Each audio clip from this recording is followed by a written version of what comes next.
नमस्कार, मैं हूं रमेश भट्ट। आप सब जानते हैं कि देवभूमि उत्तराखंड के पहाड़ों में पिरूल बहुतायत पाया जाता है। वो पिरूल हमारे यहाँ आग लगने का कारण बनता था, लेकिन उसी पिरूल का इस्तेमाल कर कर देवभूमि की बेटी ने बहुत ही शानदार डेकोरेटिव आइटम्स बनाए हैं और वो इतने पसंद आ रहे हैं देवभूमि डायलॉग के दर्शकों को। जब से हमने ये रील शेयर की है, हर कोई जानना चाहता है कि ये कौन बनाता है, किस तरह से बनाता है और कैसे इस्तेमाल होता है और कैसे उनको वो प्रोडक्ट्स प्राप्त होंगे। तो आइए आपको मिलाते हैं देवभूमि की बेटी सल्ट मानेला से। मेरे साथ गीता पंत जुड़ रही हैं, जिन्होंने ये डेकोरेटिव आइटम्स बनाए हैं जिसको हर तरफ आप सराहा जा रहा है। गीता, बहुत धन्यवाद और बहुत शुभकामनाएं आपको। आपने बहुत शानदार काम किया है। हर कोई जानना चाहता है कि कब आपके मन में आया कि आप इस पिरूल का इस्तेमाल कर आत्मनिर्भर करने की एक नई कहानी की शुरुआत करने जा रही हैं। सर नमस्कार। धन्यवाद देवभूमि डायलॉग का। जी अ, सर मैं अल्मोड़ा जिले के सल्ट ब्लॉक के एक छोटे से गांव से हूँ। जी अ, सर मैंने ये काम मंजू आर शाह जो पिरुल उत्पाद बनाती है उनके बहुत सारे फोटोज देखी थी और बहुत सारे वीडियो उनकी देखी थी मैंने कि वो पिरुल से लगातार काम कर रही है और लोग भी उनसे जुड़े हुए हैं।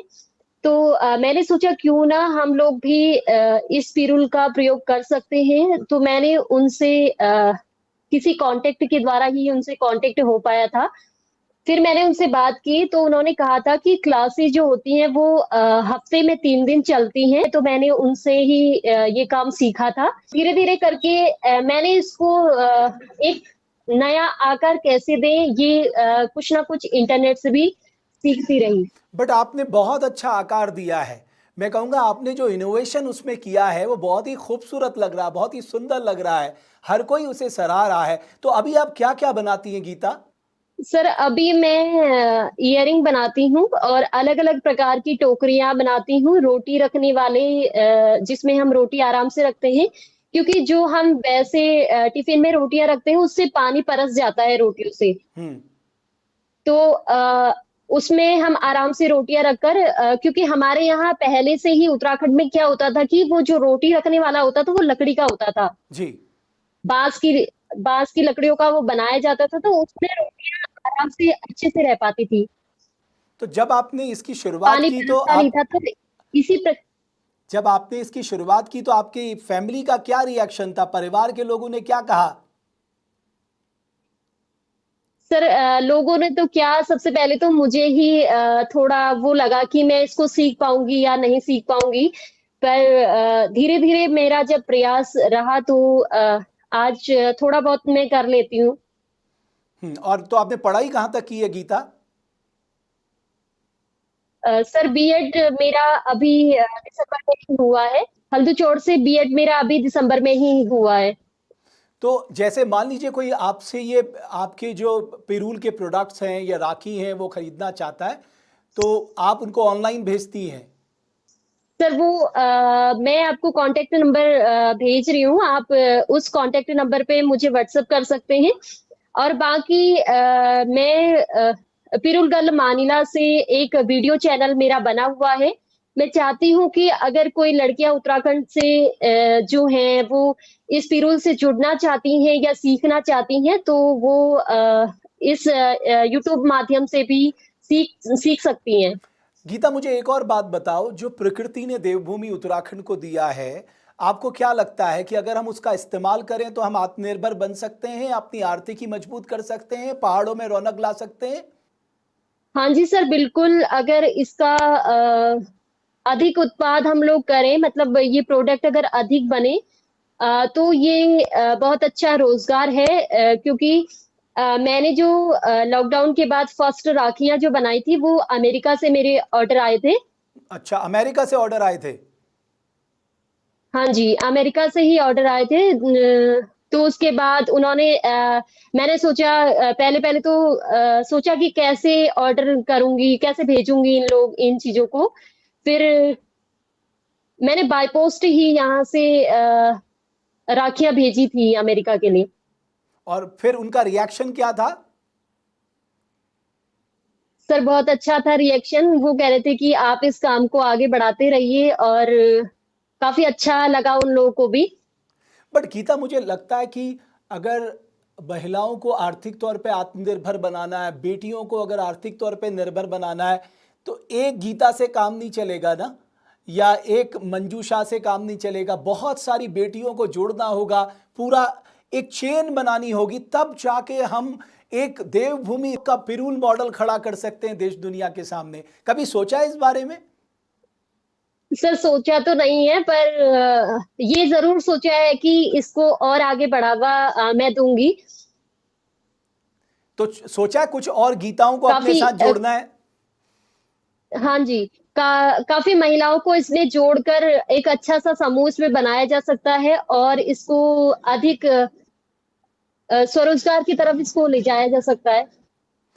मैं सोचता हूं कि अगर उत्तराखंड के चीफ मिनिस्टर देवभूमि डायलॉग का ये प्रोग्राम देख रहे हैं, तो ये जो मॉडल है, यानी बेटियों ने जो मॉडल तैयार किया है, अब ज़रूरत है कि गवर्नमेंट को इंटरवीन कर कर इनका सहयोग करने की, एक जो समूह बनाने की बात गीता कह रही है, उनको फिनेंशियल सपोर्ट है, उनको मार्केटिंग सपोर्ट है, ये सब सरकार को देना चाहिए, तभी तो हम आगे बढ़ेंगे। बहरहाल गीता, मैं आपसे बस इतना चाहूँगा कि आप अपने साथ साथ उत्तराखंड की कुछ और बेटियों को भी इससे जोड़ो। अगर पहाड़ की बेटियां आर्थिक तौर पे सशक्त होंगी, वो एक लोकल इकोनॉमी को बढ़ाएंगी, वोकल फॉर लोकल और waste to wealth, waste to best को आगे बढ़ाएंगी।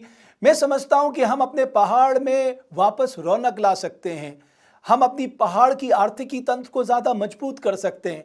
बस ज़रूरत है गीता, आप जैसी बेटियों को खूब एग्रेसिवली इस सेक्टर में काम करने की। तो क्या आप देवभूमि डायलॉग के मंच पे आज ये कहेंगे कि नहीं, एक गीता से काम नहीं चलेगा, बहुत सारी गीताओं को लाना होगा इस तरह के प्रोग्राम्स में? हाँ जी सर, आने वाले समय में हम इसको और बढ़ा सकते हैं। मैंने अभी बीच में ही एक थोड़ा अलग प्रकार की कला सीखनी चाहिए, तो मैं इसमें थोड़ा बहुत काम कर रही हूँ अभी। तो उस कला के बारे में थोड़ा बता हूप दीजिए, कौन आर्ट, सी कला है? सर हूप आर्ट उसको कहते हैं। वो आप एक फ्रेम पे, लकड़ी का फ्रेम आता है, उसमें कॉटन का कपड़ा लगा के, उसमें जो कॉटन के धागे आते हैं उसी से उसको बनाया जाता है, और आप उसको शोवर के रूप में देख सकते हैं, मतलब घर के कहीं पे भी उसको लगा सकते हैं। तो आज तो आपको काफी फोन बाकी कॉल आ रहे होंगे गीता, क्योंकि मैं देख रहा था चारों ओर से हर कोई जानना चाह रहा था इतने सुंदर प्रोडक्ट्स किसने बनाए भाई।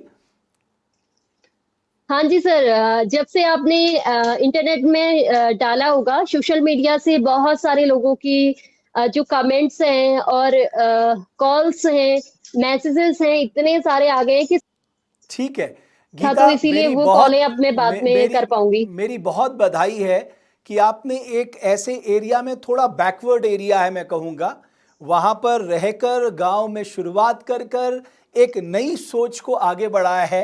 प्रदेश भर की बाकी बेटियां भी आपसे प्रेरित होंगी।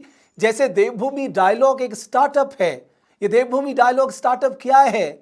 ये लोगों को एक मंच देने का माध्यम है, जो हमारे उत्तराखंड को आगे बढ़ाने के लिए दिन रात एक कर रहे हैं, चाहे वो स्वरोजगार में हो, चाहे वो फार्मिंग में हो, चाहे वो दूसरे सेक्टर में हो, चाहे वो एंटरप्रेन्योरशिप में हो, चाहे वो स्टार्टअप में हो। इसीलिए देवभूमि डायलॉग का बुनियादी उद्देश्य और सिद्धांत यही है।